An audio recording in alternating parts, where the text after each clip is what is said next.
All right, let's get to the news. That's what we're here to do. Oh, boy. I'm sorry I didn't get any phone calls. I'll do that tomorrow or some point in the day. Absolutely. Robin and Dennis Rodman on the E! Show tonight. You'll get to see their date.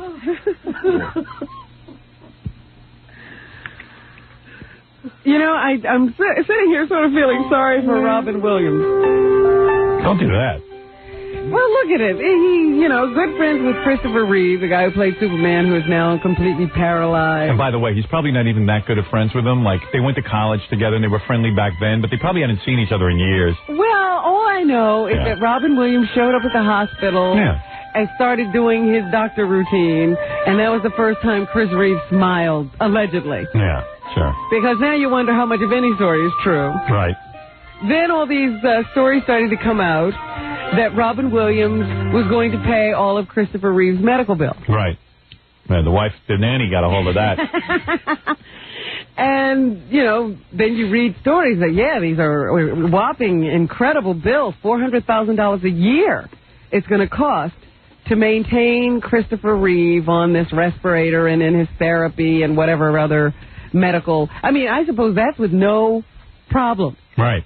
Right. $400,000 a year. Yeah. Because he needs so much care.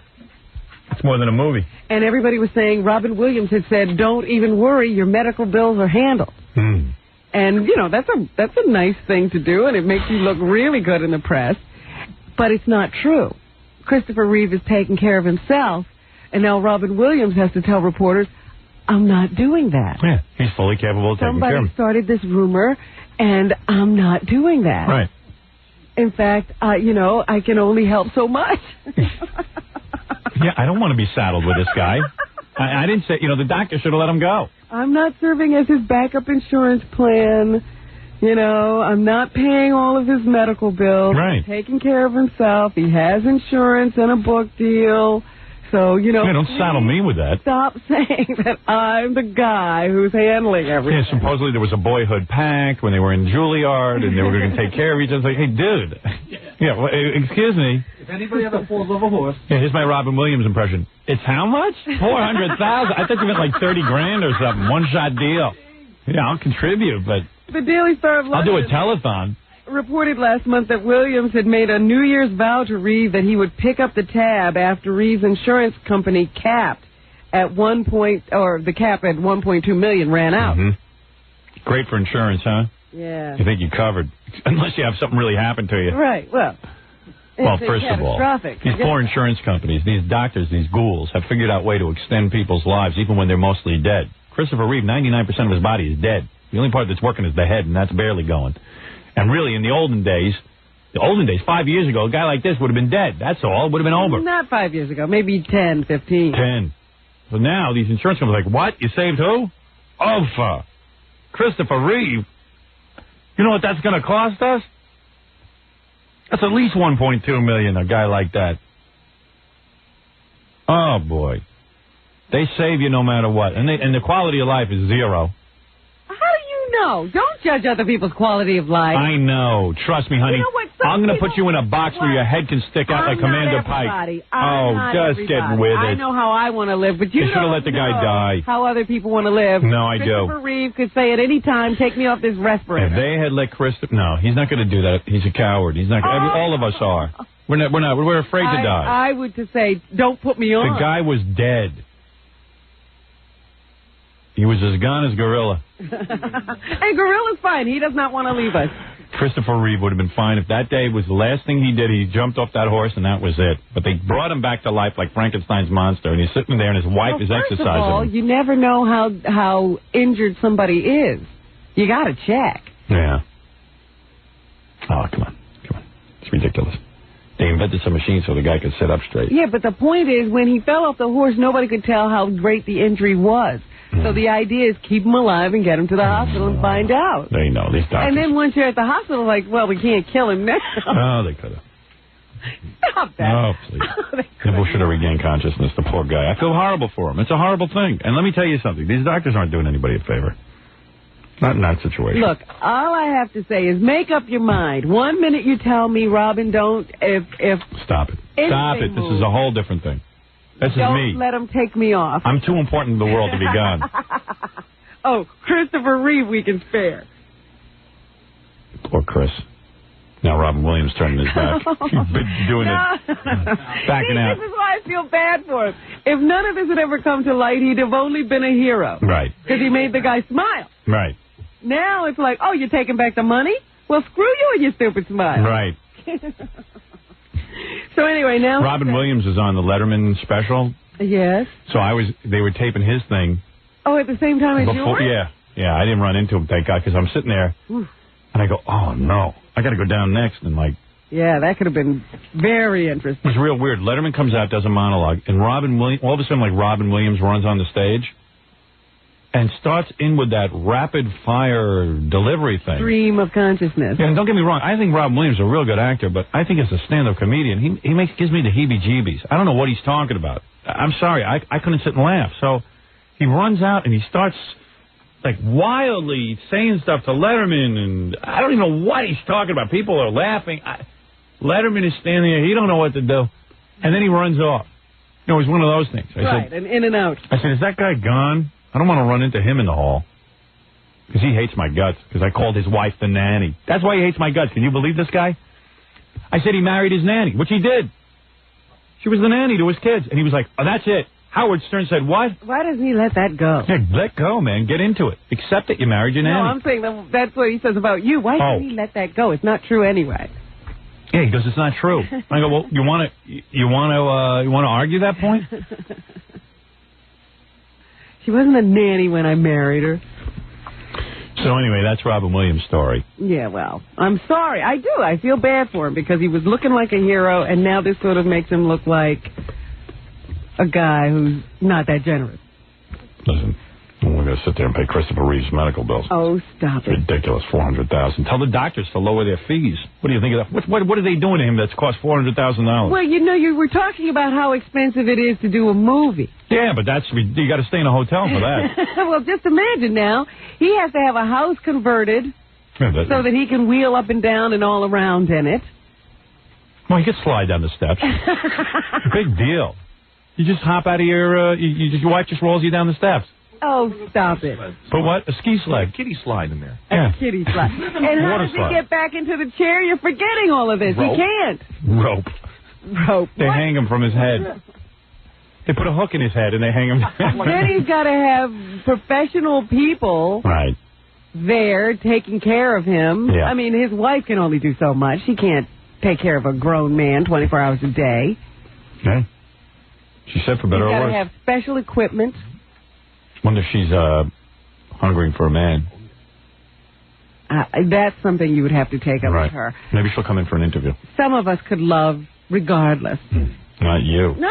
You need meat. Meat that operates. Right. Like I'm getting so much now. But I certainly ain't living with anybody who can't give it to me. Right. Yeah, what's the upside? I could live alone and do this well. You give him a hot plate and maybe a TV. Check in on him once a week. That's right. We got to take a break. Let's be honest. We'll come back. We'll do the rest of the news for you.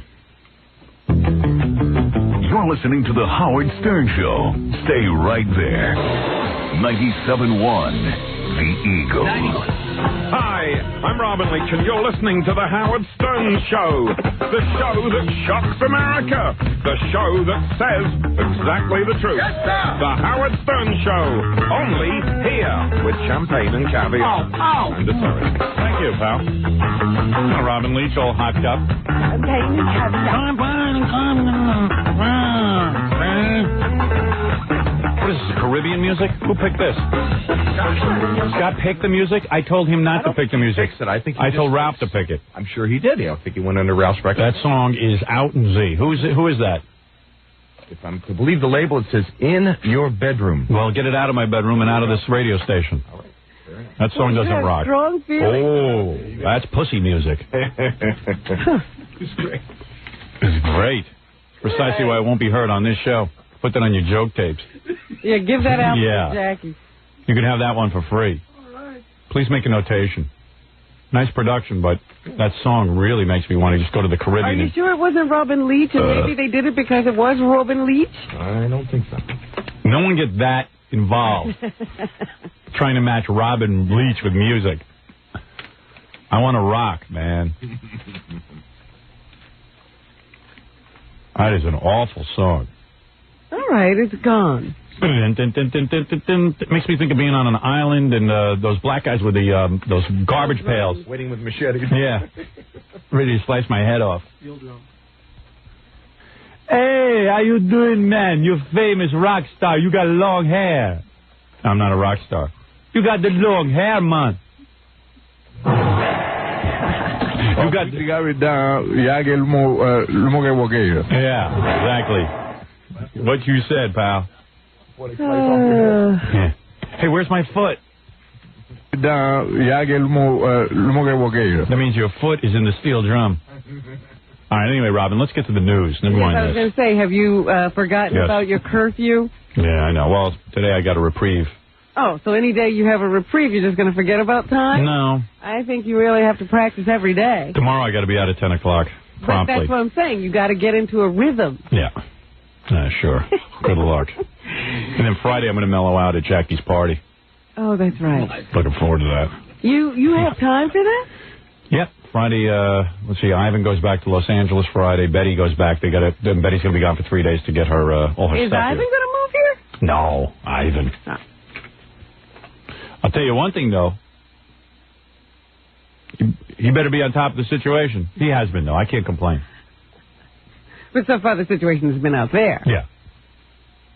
I don't know how all that's going to work, but he was talking to me about traffic patterns and everything. He knows this, the lay of the land here, too. Well, he's done 4 movies here, so he knows what he's doing. And Betty's got to go back and get all her stuff, and then Lenny's going to go up to, he goes up to Canada or something. Wouldn't you just be devastated by that alone? What? Moving. Oh, please. What? If they told you had to move from New York to Los Angeles? Yeah, well, let's face it, though. This is the dream directing job of Betty's career. She's getting to work with Howard Stern. Not the point. Any woman would want that. In the movie, you'd still be devastated by the movie. Yeah. Oh, she is. She was pretty shook up yesterday. Yeah. She was like, "Oh my God, I got to let me see what this hotel bill. $13,000 a month. Should I move to a hotel, or should I $13,000 a month? You can get a very nice apartment." Yeah, she was like, "Should I move to a hotel, or should I move to an apartment? If I move to an apartment, I got to cook for myself. I go to a hotel, I was just like, oh man, I don't envy her." No, you get an $8,000 apartment and hire a cook. I don't know. She's up to something, though. She's working that. She's busy directing where she's going to live. Never mind the movie. Right. She's scouting those locations. She's scouting locations. That's a full-time job. It is. You know, while she's looking, could she look for me? Yeah, she said she wouldn't mind doing that at all. Nothing to do. Since she's out there. It's pretty weird, because I look at her and I go, hey, there's a lady I used to watch on Hill Street Blues, and she's directing my movie. Yeah. That's pretty cool. She did a great job with that late shift. Oh. So. I'm telling you, that's like going to an amusement park. It is so much fun to watch. Well, we had to get Betty to direct. It's like, everyone's tied up with stuff. And then once I saw the late shift, I called Ivan and I said, she's got to do it. Was she busy? She's got a bunch. She had about 3 or 4 things in the hopper, which she had to direct her next film for Paramount. Mm-hmm. So she is, which she's doing our film. Right. But, when she read the script, she didn't know what the script was going to be like. She just read it. Ivan asked her to read it. She read it. She was like, I got to do this. Oh, wonderful. She really loved the material. Well, then it all came together. Yeah. She was playing a little hard to get, though, Do you have any problems with you? No. Not that she has said to me. She thinks I'm really funny. I mean, I don't know whether when they first approached her with the project, how it's No, she just she knew the radio show. She thought the script was a lot broader than just the radio show. That's what turned her on. Good. At least that's what she told me. That could be a bunch of crap. Can we talk about somebody besides you? Is there anything more exciting than what I'm doing? Please. Name one thing that's going on that's more exciting than this. Oh, than Robin's TV movies. I could get to that? No. You know what? I really resent you guys because you give this impression of me that I'm so taken with myself and I'm so caught up with myself. Jackie does. And so when I go out and see people, are like, God, you're really nice. What do you want from me? That's Jackie. I don't feel you're taken with yourself. Who's setting the button on the music over there? Fred. I didn't say any names. I said you guys. That's for triumphant music. Right. But everybody has... If you're going to shoot somebody, shoot Fred and Jackie. There you go. So self-involved. I'm involved with all of you people. I'm constantly asking everybody questions about themselves, not me. Interesting. All right, let that be a lesson to you. What'd you say? All right, come on, Robin, let's do news. Spike Lee. I want to congratulate him. He is a scumbag. On being very conscientious and caring about everyone. Yeah. And not... he should die. Disregarding the people who are around him when he's doing his business. He admitted on the Today Show yesterday with Bryant Gumbel that, yeah, he might have paid off somebody in order to film. He's doing Michael Jackson's latest video down in Brazil. Yeah.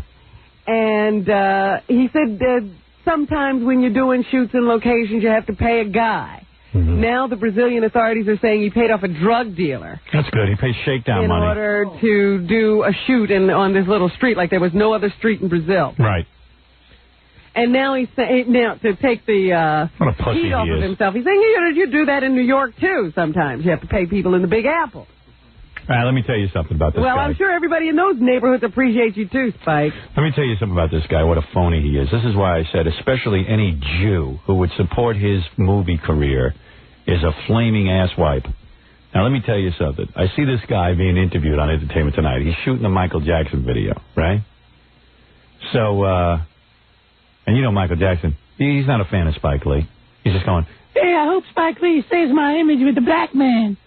That's what that's all about. That's every minute, Spike Lee and Michael Jackson. Spike Lee, he's using them. So anyway. Oh, yeah, they're using each other. Right. So Spike Lee, who's a no talent. And Spike very willing to be used. Who makes mostly what I would call graduate student films. He sits there and he ruins the life of Malcolm X, by the way. But let's go beyond that. That's ancient history. So I see him on Entertainment Tonight. They say to him, Michael Jackson is singing this song, Kike Me. Jew Me, Kike Me is the worst friggin' song you ever heard. Kike Me or something. The only thing good about it is they're screaming Kike Me, Psych Me, Sue Me, Jew Me. That's fun, at least. So anyway, Michael Jackson has sworn he would never sing these lyrics anymore because he found out they're anti-Semitic. He was shocked at the reaction, supposedly. So they go to Spike Lee, who, of course, champions, he's against racism, he's, all these things. No, he's against racism as long as it's black. Right. So they said to him, how could you be a part of this, Spike? You're worried about black people's feelings. Aren't you worried about the people's feelings who are being hurt by this? He goes, hey, man, I just work for Michael Jackson. He's the boss. I just work for the man. Now, what a cop-out. So every time somebody does something about black people, you say, hey, I work for the man. Yeah, but I don't think it's very helpful to black people to have, or any other people. He goes down to Brazil and he's paying drug dealers so that he can do a shoot. That certainly makes it much more possible for that man to continue to control that neighborhood and make other people's lives miserable. Spike Lee's an asswipe. I've always said it. And all these celebrities sit there with him courtside and they love him. They love him because they're afraid to say he's an asswipe because he's black. And they're all whiteys and they're all afraid to say it. Well, I'm not a whitey. That's right. That's why you're not afraid to call him an asswipe, which he is. Everyone knows he's an asswipe, but everyone's afraid to say it but me. And I get called being a racist. That's got nothing to do with his race. He's just an asswipe. I have called him a rather stupid person politically a number of times. He was the same guy who was screaming about basketball players being slaves. Yeah. But he's a slave. You idiot. Michael Jackson. They got enough money to buy a team if they want one. Yeah, go into business. Who made them a slave? But that's all Spike Lee knows. Everything's race. Race. I wouldn't let him intern on my film. Unless he needs to get something done, then he just pays off people. Doesn't care about what happens to the people left behind. This guy, he's an amateur filmmaker. You watch a scene. He's got music running through the scene. Well, you know what he does? He does good commercials. That's right. He's a commercial man. That's good. Commercials. That's good. Now, Spike, you can call me for what I said. Spike, you ought to call Ivan Reitman and get some acting and directing lessons. You aren't fit to shine his shoes. Paul McCartney, they say, was the supposed victim of a death plot. A hitman was talking to two robbers over in London and claimed that he had been hired to kill Paul McCartney. Yeah, so what went wrong? What went wrong now? Yeah. Well, he blabbed. He blabbed to two other guys, and then Scotland Yard got a hold of it. They say they're planning to alert McCartney to the plan today. Is Ringo a suspect? No idea, however, why anybody would want to kill Paul McCartney. Yeah, why would you want to kill Paul McCartney? Because of the new songs? Oh, no, the new That's album. no reason to kill the guy. So the two other, three guys on a robbery deal. One got blurted out that he'd been hired to hit Paul McCartney, and he was urging these other two guys to go into the deal with him. If you can get someone, get Ringo. But they bled. Paul McCartney got those kind of enemies? No. I say let everyone live. I don't advocate that. Yeah, it's kind of weird. Anyway, congratulations to Joan Collins. Yeah, this is great. She was in an incredible battle with Random House, huge publishing company. They had gone into a book contract with her when she was hot for $4 million, guaranteed $4 million payout for 2 books. Collins claimed that she had written the 2 books, and then because her career had started to cool off, Random House wanted to get out of the deal without paying a dime. They had paid her a $1.3 million advance. They were asking for that money back, and they weren't going to pay her any more. So she let them take her to court, and she countersued. Yesterday, a jury gave sort of a split decision. They said she had indeed delivered 1 book, and they probably owed her for that one. And nobody has determined exactly what the payout will be at this point, but she certainly doesn't have to return the $1.3 million. Joan Collins, I'm no Joan Collins fan. I don't even think about her. Most of the days go by, I thought she might have been dead already. I didn't know. But I'll tell you one thing. Any working person, I don't care how small you are or how big you are, Hollywood, you got to back a person like this. I think the Random House might have been surprised by all the support she got. Random House did a sucker job there. They got a woman who was hot on Dynasty. They signed her to a crummy deal for $4 million. She went, listen, she's not as popular as she was, but they made a bad deal, and you got to honor your deals. Listen, I'm in the same exact argument with this Evergreen Media that I made a deal with in Chicago. 6 months later, they decided to switch formats. They didn't like the ratings there. Boom. We're not going to pay you. Oh, because you're in FCC problems. Meanwhile, I have an ironclad contract with them. There's no question they owe me the money. Here's this cockamamie thing. They're just going, hey, I'm not paying you. That's basically what they're doing. And I'm in depositions. My agent's in depositions. I got lawyers. I got huge legal bills. I got to provide documents. And it's all a runaround. Well, it's all the same thing as the Joan Collins case. Yeah. They're saying, Random House basically wanted no liability. They want the author or the artist to take all the risks and have it cost them nothing. That's all. And this Evergreen is, listen, they're slamming me. And they figure, well, he ain't going to hold out. They're hoping that I'll settle. They've offered me 2 cents on the dollar, and I should go away. Hey, they ruined my reputation. They slam me good. They hardly get, all of a sudden, FCC, they're screaming, what are you? You're killing off business. Now I don't know why a judge can't look at this and say, listen, this is it. You got a contract. Pay up. And it's the same thing with Joan Collins. Yeah, Random House made a bad deal, but that's it. They made a deal. That's their deal. They got to stand by it. And listen, it is no different for any other guy. I don't care who you work for, how much money you make. When a guy turns to you and says, I don't owe you the money. This has happened to me several times. Radio's a sleazy business. No less sleazy than publishing. Yep. Go on, sit in that room, work your tail off, and we'll decide later if we'll pay you. Yeah, no and the contract, what we say. And the contract means nothing. Yeah. And then and God knows what Joan Collins had to shell out for legal bills. You say she's going to get, and now let me tell you about the jury's decision. I know Joan Collins is happy. She shouldn't be. The jury should have come back and said all 4. She handed in 2 books. She did hand in 2 books. This woman's written books before, and they know she's not Shakespeare. You need an editor to go through the thing.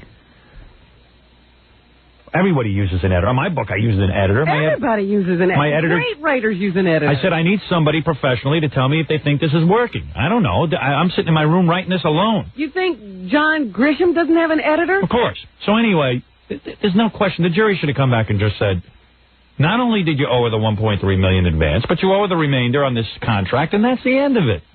Well, I think she quite frankly was fine with the idea. You don't want to publish my books, fine. Right. But this giving back money after I've worked very hard is ridiculous. Yeah, like her time meant nothing. So I think that's why she's happy. Here is Joan Collins with her reaction. You got her here right now? Yeah. Bring her in. Why are you keeping her outside? I didn't know. On tape. Oh, on tape. I thought you had pulled a coup. thought maybe she'd come in and You know what? Our friend Joan Rivers had a dinner for Joan Collins. She didn't invite us. Yeah, Joan's come see, come saw. She does. She didn't want us embarrassing. Well, you know who was at the dinner? We wouldn't have gone anyway.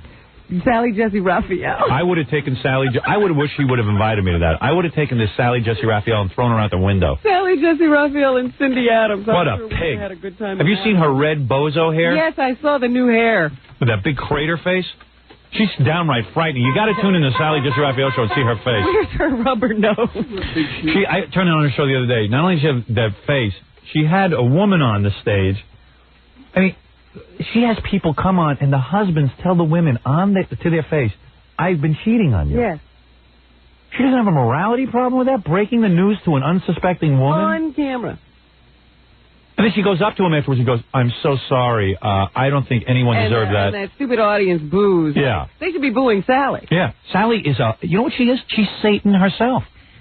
She is Satan's a woman and has red bozo hair. You thought he was a guy. Yeah. Horns. He's not a guy with horns. She's Satan. She is satanic. And she had the nerve to go on TV and say that she has a problem with what I do. I've never taken somebody and broken the news that their husband's leaving them. It's inhuman. It's despicable. Besides, I can't get anyone to do it. I was going to say if we only could. She's psycho bozo. Psycho bozo. Psycho bozo. Kiss cassette. Buffa. Well, anyway, yes, I don't think Joan we've been very comfortable at that party, but Joan could have invited us so we could say no. I knew that I had done what I was supposed to do, which was to deliver 2 complete manuscripts. I had not had the editorial help that every editor, that every author expects from his editor. I had not had it, and I was in a state of frustration about that. But I was confident that the jury would be able to see through all of those things and see right, and they did. Go get him, hosebag. Hosebag? Whatever. I'm happy for her. Happy for anyone who performs for a living or anybody who's ever worked for a boss who screwed him over. Go get him, honey. That jury should have been more in your favor. Well, they didn't quite understand everything, I don't think. Because they're morons. But at least she doesn't have to give back any money. Cheerio. Meanwhile, the presidential race continues. It moves to New Hampshire, the new scene of all the excitement.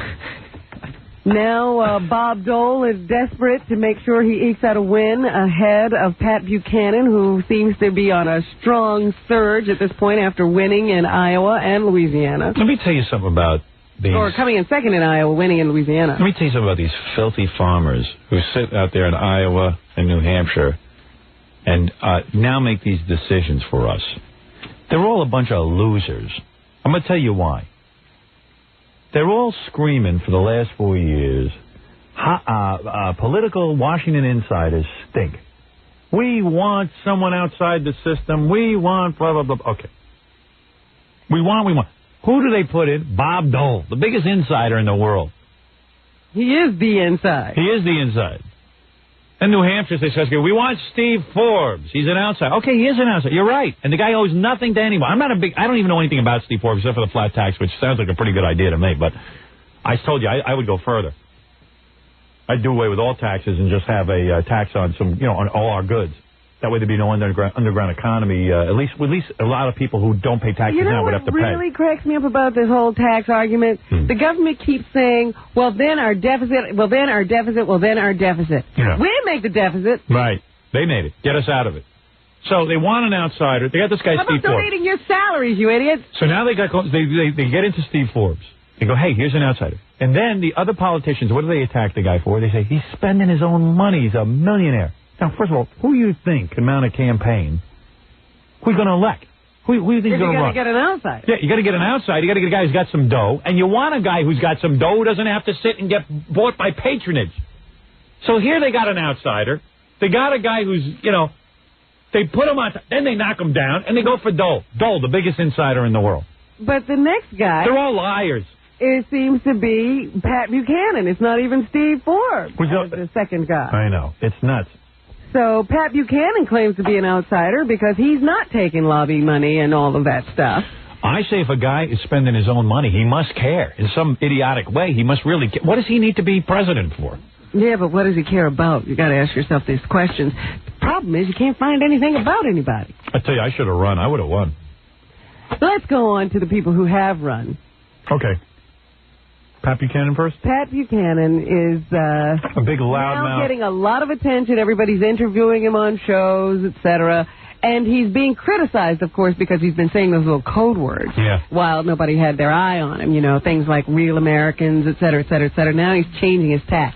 Now, here's a guy who's a definite politician, because the moment he gets into a position where he can talk to the rest of the voters, he starts changing his tune. Now he's Mr. Inclusionary. Yeah, right. Here's Pat Buchanan. We're going to do the best we can in New Hampshire, and we certainly got to beat Bob Dole somewhere and somewhere soon to break out and break into the, if you will, into the open. And I think Bob Dole is really my final roadblock to the Republican nomination, and I believe the presidency of the United States. That was the wrong one, Howard. There's a number 1. Oh, okay. Sorry, baby. I am sorry. All individuals are welcome in my camp. We've got Jewish folks supporting us. We got some critics, but all are welcome. Must be a Jew with his head falling off. Must be Rabbi Baruch Korb. We got some Jewish folks. Some Jewish folks. You mean a guy who says he wants to see the end of Israel? You think what Jew is going to vote for you? You nincompoop. What have the Jews done to you? Could probably build the media, build all the newspaper business that you sit and you profit from. You filthy dog. What Jew's going to vote for you? I'm half Jewish. I wouldn't vote for you. Who always know other groups. Yeah. People aren't just people to him. They're Jewish folks. Yeah, folks. Negro folks. And Negro folks. Yeah. And we got some Hispanic folks here. Yeah. Why aren't they just people who have the same political ideology? No, they're Jewish folks. Yeah, well, the Jews have been very bad to Pat Buchanan. I'm just pointing out that there's nothing. This tiger hasn't changed his spot. Yeah. He sees everybody as a different group than him. As the United States, as president, you can't hate any group. We're going to try to bring all Americans together. All right. Oh, now there's an all-Americans, not real Americans. Thank you very much, Mr. Buchanan. Meanwhile, Bob Dole is still campaigning in New Hampshire, and he's very afraid. He says he's already ready to concede. Listen to this statement he makes. I would guess, or just about guess, whoever wins the next Tuesday, New Hampshire, will probably be the Republican nominee. Well, I hope you lose. Probably did some poll and figured out he's going to win. I mean, it's all over after 2 primaries? Right, yeah, we don't get to vote. Yeah. Well, we don't. It's true, but I don't like the We're libertarians. How the hell that happened, I don't know. Got to get off that party. I know, I got to change my registration. But anyway, here is a bunch of Dole supporters. Give me a D! Give me an O! Give me an L! Give me an E! What does it spell? Who's going to be the next president? Give me an arm. What country is this? Dole country! They must be talking about the pineapple. I think so. That's what I thought of, that company that doles out all the fruit. Right. Meanwhile, you've got me watching that arm of his at every turn. I know. Every time I see him on the news now, I'm looking to see what he's doing. Now, he can't move. Well, no, he tucks it into a coat. No, it swings. I watched. Yeah. And he has movement from the shoulder up. Oh. I don't know about the elbow, no. But I know he can lift something. He can do some things with that, and he keeps one of those round, like a watermark or waterman pen. Is that what that is? Because it looks like a pencil. No, it's a big fat pen. Not like a Bic or anything. It's a big fat one. I heard they hired a puppeteer to move that arm when he makes speeches. But I was trying to see now. I saw him doing a speech and he had the big pen in, and then I saw him getting into a plane, and I couldn't quite see what was in the hand. Well, the other night on the news, I guess they tucked his arm into a coat. He had a big winter coat on. Oh, maybe he did that for the cold. Yeah. But in general, no, he keeps it out. Yeah, it's cool. That pen thing, though, he's got to lose that pen. To get it out of the way, he can lift from the shoulder and get it out. It is fun to watch it, what they do with it. I got to admit. I wait for him to come on so I can watch what they do with his arm. I'd vote for him just for that, because it's cool to watch. State of the Union would be fun. Yeah. Wonder what pen he's going to hold. I'm going to check to see if it changes, but so far it's just a big, fat, very expensive pen. Good eyes on you, I'll tell you, because I can't tell what the hell that's in there. think it smells, that pen? I don't know about that. Meanwhile, there's a big debate now in the boxing community about whether you're safe if you fight a guy with HIV. George Foreman is now saying he'd fight Tommy Morrison. Really? I guess he's thinking I'm getting so old that maybe I could at least beat a guy with HIV. Yeah, I'll fight AIDS patients. Can't fight these young, healthy guys, but I can certainly take a guy with AIDS. Yeah. Then thin out a little bit. So, yeah, that's the big debate. Now doctors are having to try to figure out, everybody's saying, well, yeah, basketball is one thing. But boxing is another because, guys do bleed in a boxing ring for sure. I beat up a guy with cancer last week. I got him. I popped him one right in the head. His head was bald. You have some experts now saying, Howard, that just because a guy bleeds in a ring doesn't mean you can get HIV. Please. Then let them go in the ring. I like the expert. What expert is that? Let them put on some gloves and go in the ring. Please. And this expert is also saying just because you have testing doesn't mean you're catching everybody with the disease either. That's no reason to be reassured. Darling. You're still going to be fighting somebody with HIV. Let me tell you something. I wouldn't even ref in a boxing match. Let alone sit there and fight. Oh, well. Think twice before you announce it. Right. I wouldn't even be the ring announcer. I want blood spraying on me. Ready to run. You're really scared. Let's get ready to run. What the hell? I know this guy with leprosy wants to wrestle, but they're keeping him out. A 46-year-old Houston man who allegedly impregnated his own daughter 13 years ago is now suspected of impregnating his 12-year-old granddaughter, who would also be his daughter. Wow. Busy camper. He was arrested on Tuesday and charged with 3 counts of aggravated sexual assault of a child. The man has denied the allegations and expressed shock when arrested. The girl is 5 months pregnant. That would mean he's his own mother. It's easy enough to find out if he's the father of the... Sure, they got these DNA tests now. Right. You can't squirm out of it so easily anymore. He also has, with the family dog, he had a couple of puppies. The dog's puppies look just like him. Well, this guy is denying it. They say that the mother, I guess, in the case, because she was just kept in the household, she didn't know anything was wrong. She thought it was her fault that she got pregnant by her father and now had a 12-year-old daughter, so she kept her mouth shut. Right. And now that, that she's been with counselors and been told it's not her fault and that this really was wrong and, he should pay, she started to open up about all the abuse she had suffered. I see. But it's important for people to note that the reason a guy would pick on a 12-year-old girl or an 11-year-old girl is because they don't know right from wrong, and they can be easily influenced by adults, and they make bad witnesses. There you go, Robin. You guys know exactly what they're doing. Women, too, if they're doing. Obviously, you know something about this. So anyway, let me see what else is going on. Obviously, with that little... Just trying to educate the public. Yeah, well, obviously, you use this show as an educational tool as well. April is Child Abuse Prevention Month, and by the way, I'll be doing some special reports. Oh, great. Will you be pointing out all of the problems with the system? Absolutely. Okay. I'll be giving you tips. As a victim of abuse yourself, you have to point these things out. Well, it is my cause. I have decided to adopt a cause. Right. What is the most popular Valentine's Day gift next to a dozen roses? My tapes! Oh, love tapes! Melted! Who farted? Ice melted! No, you're far wrong. Get Sergeant Pecker for your sweetie! That's a gift. Get you thrown right out of the house. What is the big gift? The most popular gift after a dozen roses, the joke mug, is a romantic dinner at a posh restaurant. Well, my wife ain't getting that. What do women say they would like most? A good, long, stiff one. Well, maybe that's what they meant when they said a good night's sleep, but... Really?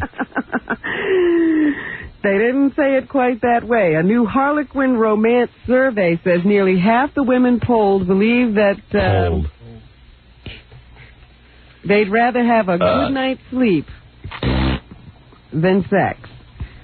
Hear, hear. That's ridiculous. 55% of the people said, what if they can't sleep, what do they do? Pass watch wind. TV. Want to hear me pass wind right now? Who wants to hear? I'm taking a vote. Dear. I have one. Fred wants to see it. Do you, Robin? Ready? You're loaded? You want it, don't you? You're loaded? I just want to hear you say you want it. No, I don't want it. You do, too. She wants it. Yeah, right. Why would I want it? You know you do. Ugh. Wet. I love doing that. I love watching your face when I do it. Stupid sound you make. Hear you. It's an unintelligent fart. Oh, like yours sound any better? That's a mongrel fart. Oh, please. Movie star fart. That was your Valentine gift. Roses are red, browns are brown. I'm sure farting wasn't on this list either. Oh, man. I have a Valentine for you in my pants. Oh, yeah. But You smell that, Jackie? what is the biggest no-no in bed, according to the women who were answering this Harlequin romance survey? Crazy gluing your wife's private parts together. All right? Calling her by the wrong name. Ah, you guys are terrible. Eating in bed. They said that's a no-no. Don't do that. Don't. You do that. You have the peaches and champagne on a guy's belly and Well, stuff. these are women. I don't go to bed with women. Otherwise, I wouldn't bring food to bed. And I bring baked potato in bed. would they prefer lights on or lights off? On. Lights off. See, you Really? know nothing about women. I always keep the lights on, but low. I keep it on triple bagger lighting. About half the women surveyed said they prefer the lights being out. And who is their ideal man? Describe him. Jackie Marlowe. 6'5", black, blue hair, big nose, Guys never know anything about women. small, light switch penis. Ideal guy is a guy who makes them laugh. Yeah, I made plenty of broads laugh. You know what they want? A man with a gas problem. They want a man to be a high-powered business executive. He'd never go to bed angry. He'd always be his mate's best friend, and he loves children. Yeah. Tell Ivana Trump That guy doesn't even exist. Of course not. He's gay. He's gay. That guy's a flaming homo. Oh, goodness. And who do they say are... first of all, who do you fantasize about? You. Who would be your best Valentine? Somebody with braids. Who has Give me a nice name. lips. Beautiful nose that looks like a nose job. Nice almond-shaped eyes. Tan. You're so crazy. Big breasts that have been made super firm by a surgeon's touch. How would you know? Nice ass, hips. What? Author, singer, actor. Singer, horseback riding enthusiast, tennis player. Sound like someone you know? I have no You know anyone who could fit that bill for me? It sounds almost impossible. She's not tan. Nobody could fill that bill. Yes, he is tan. Not like you. Most people said most guys anyway, said they fantasize about their wife. When a girl broken in by her father. Oh! You know what? You're going to be glad there's a glass.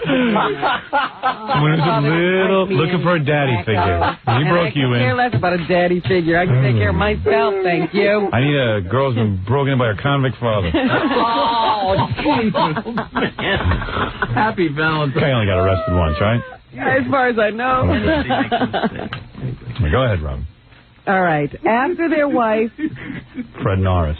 the most romantic women in America are Demi Moore. Meg Ryan, Demi Moore. Cindy Crawford, Demi Moore. Michelle Pfeiffer, And Demi Moore. Sandra Bullock, And Demi Moore. Jane Seymour, And Demi Moore. Courtney Cox, And Jennifer Aniston. Annette Bening. Annette Bening. What year is this list from? This is this year. Helen Hunt, Helen Hunt. Nicole Kidman, and Winona Ryder. No Demi Moore? No Demi. Wow. The men, Give me that little action for an hour. 5 seconds. the women chose Pierce Brosnan as number 1. Oh. Harrison Ford, number 2. Denzel Washington, 3. Brad Pitt, 4. John Travolta, Antonio Banderas, No. Liam Neeson, George Clooney, John F. Kennedy Jr., and Jimmy Smith. John F. Kennedy Jr. Yes. I know that bothers you, but he's ugly. I find him attractive. Looks like Frankenstein. Oh, no. If Frankenstein was like that, he wouldn't have been called a monster. All right. You like him, huh? He likes that. You like that. That's a Valentine. He's a good-looking dude. Ever meet him? Nope. Want to? I've run into him a couple of times. He ignored you like Lenny Kravitz. Well, at least he didn't know me before. We'd never been introduced. Right.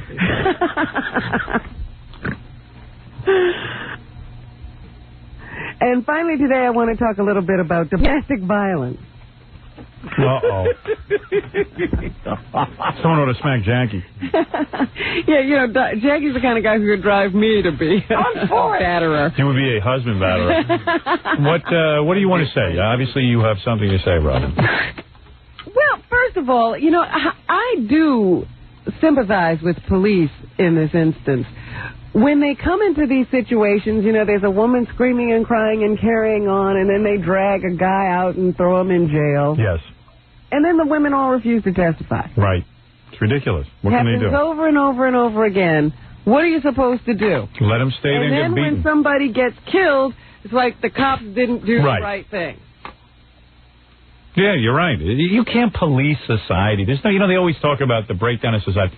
You can't. There's just too many people and... There's a case here in New York that they're carrying on about this week, and I heard, and one of the statements the mother made, the woman was killed by her boyfriend. Right. And one of the statements, you know, they had some electronic device on her. She was in this experimental program where they put this beeper on her so she could, like, press a button when she needed help to keep this guy away from her. But she was at her job when he came and dragged her away, and it wouldn't have worked anyway. But the mother is now saying the police should have put a police officer with her. Yeah. There's no way we can have police officers moved into everyone's home. What the girl should have done was shot him in the head, but of course then she would have gone to jail. There's no answer to any of this. None of it. I mean, no here answer. she is. She's being dragged away, kidnapped on a regular basis. Yeah. What are you supposed to do? Nobody can do anything about this. I know. Meanwhile, we have, you know, these celebrity cases that go on and on and on and on. Now I understand Billy D. Williams' girlfriend is saying Billy's a sweetheart, would never hurt anybody. Right. So why did she call the police? Yeah. Because he was a sweetheart. She wanted everyone to know. Singer Bonnie Pointer, you know, of the Pointer Sisters, she and her sister got into a fight with her husband. And they... We are the Pointer Sisters. Get out of this house. They finally wound up in court only because the city insisted on pressing the issue. The sisters wanted the case dropped after they had been embarrassed. So now it's all loving kisses. Bonnie is still with her husband. Her husband, you know, was found not guilty of spousal abuse. Didn't they do that song, We Are Family? No, that was the Sister Sledge or something. Oh. He was found guilty, however, of 2 counts of misdemeanor battery for a fight with Bonnie and her sister June at a Christmas Eve party. June. Oh, June. She said her sister Jew. Bonnie said she would rather not have had any trial at all. Right. Here she is. Bonnie Pointer, ladies and gentlemen, on our show. Obviously not a proud moment. We never wanted any of this to take place anyway. It was the city's decision. Yeah, the city. Yeah, the city forced her to prosecute her husband. Yeah. And the husband now says that everything is okay. In fact, he's lost sight in one eye because he says June Pointer hit him with an ice bucket. Everything is copacetic. Is this the guy? Yeah. Jeffrey, what's his name? Bose. She's a handful. So, you know, you just got to be careful. So I suppose they'll be rocking and rolling again. Oh, yeah. But you see, it's the city who's bad. They should not be doing it. Yeah, and then the city prosecutes anyway. They'll be calling people. Don't call. You can't win. You know who the city is? It's made up of schlubs like me and you. Nobody knows what to do. There's nothing to do. You got to police yourself. It's a tough concept. You got to be careful about who you associate with, right. And then you got to take responsibility for your actions once you start associating. You'd be so friggin' desperate. That's the name of that tune. All right, Robin. So that's what's happening. Thank you very much, Robin. Look for her tonight on the E! Show as she goes out on a date with Dennis Rodman. It's an exciting program you won't want to miss. I want to thank Lenny Kravitz for stopping by today. Lenny has the new album out called Circus. I think it's Circus. It looks like Circus to me, but you got to really look close. And also there's a book out These guys came by today. They're pretty nice guys. It's fun. How to Meet and Hang Out with Stars by Steve Stein and Brett Saxon. Call 1-800-605-8866. Jackie, boy, oh boy, you're on fire, pal. Look at him, Robin. Get that hysterical 2-hour video of his wild game, Stump the Joke Man. Happy birthday. Yep, only $15 plus $4 shipping and handling. Jokeland special. Buy 2, get 1 free. Call 1-800-323-KING. Friday night, February 23rd, Jackie at the new Catch a Rising Star, formerly the Funny Bone on South Street in Philadelphia. For Jokeland's web address and Sergeant Pecker info, call 516-9221. Join King Norris this Thursday at the Orange Bear on Murray Street in Manhattan. Join Scott the Engineer this Saturday for dinner and dancing at Gianna's in Sayreville, New Jersey. And our own joke man is 50 years old today. Oh! No, Tom cleared it up for me. He's 48. Ah, happy birthday. Thank you, sir. And we'll see you tomorrow.